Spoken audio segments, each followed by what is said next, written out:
রাজশাহীতে প্রথমবারের মতো প্রদর্শনের জন্য আনা হয়েছে বিপিএল চ্যাম্পিয়ন্স ট্রফি। রোববার সকালে রাজশাহী নগরীর আলপট্টি মোড়ে প্রদর্শনীর জন্য উন্মোচন করা হয় ট্রফিটি।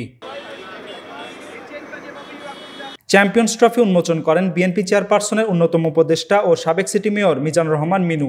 সর্বসাধারণের জন্য উন্মুক্ত রাখা এই ট্রফি দেখতে ভিড় করেন ক্রিকেট প্রেমীরা। চ্যাম্পিয়ন্স ট্রফিকে খুব কাছে থেকে দেখতে পেয়ে অনেকেই উচ্ছ্বাস প্রকাশ করেন, অনেকেই আবার ট্রফির সেলফি তুলে সাক্ষী হয়ে থাকতে চান। এ সময় ক্রিকেট প্রেমীরা প্রত্যাশা করেন বিপিএল এর চ্যাম্পিয়ন্স ট্রফি যেন এবার রাজশাহীর ঘরেই আসে। বিপিএল সবসময় বলে যে ব্র্যান্ড ভ্যালু বাড়াবে, তো ব্র্যান্ড ভ্যালু কী করে বাড়াবে? ফ্যান এঙ্গেজমেন্ট বাড়াইতে হবে এবং প্রত্যেকটা বিভাগে খেলা আয়োজন করতে হবে। যদি খেলা আয়োজন না করা হয় তারা স্পন্সরও পাবে না। তো আমার মনে হয় যে রাজশাহীতে খেলা আসাটা এখন জাস্ট সময়ের দাবি। একসময় বলা হতো রাজশাহীতে ভালো হোটেল নাই, কিন্তু এখন হোটেল আছে, আমাদের পর্যটন নগরী হচ্ছে শিক্ষা নগরী। তো আমার মনে হয় যে এখন জাস্ট খেলাটা রাজশাহীতে নিয়ে আসাটা খুবই দরকার। আমাদের এখানে বিপিএল খেলাটা হচ্ছে না, আমাদেরকে ট্রফি দেখেই সান্ত্বনা নিতে হচ্ছে। কেন হচ্ছে না? আমরা চাই আগামীতে আমাদের নিজস্ব স্টেডিয়ামে যেন আমাদের বিপিএল খেলাটা হয় এবং আরও উন্নতভাবে যেন বিপিএল খেলাটা আমাদের এখানে পরিচালিত হয়, এই আশাই রাখছি আমি। শীতের সকালে মানে এই রৌদ্রোজ্জ্বল একটা ভালো একটা আবহাওয়ার মধ্যে ট্রফি দেখতে আসছি।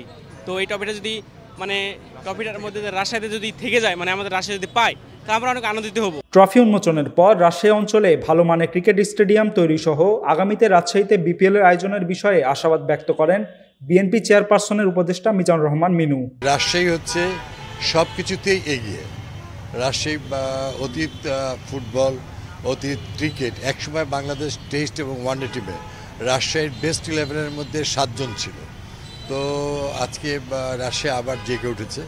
আমি দুর্বার রাজশাহীর ম্যানেজমেন্ট যারা আছেন তাদের সবাইকে আমি রাজশাহীবাসীর হয়ে আমি অভিনন্দন জানাই, কৃতজ্ঞতা জানাই। এবং খেলার অবস্থান দেখে মনে হচ্ছে শাহ মখদুম রূপ সমতুলের পবিত্র মাটি, আমাদের প্রিয় আমাদের ডক্টর জোহার 69 অভ্যুত্থানের নায়ক, এবং সব কিছুতে রাজশাহী এগিয়েছিল, খেলাতেও এগিয়েছিল।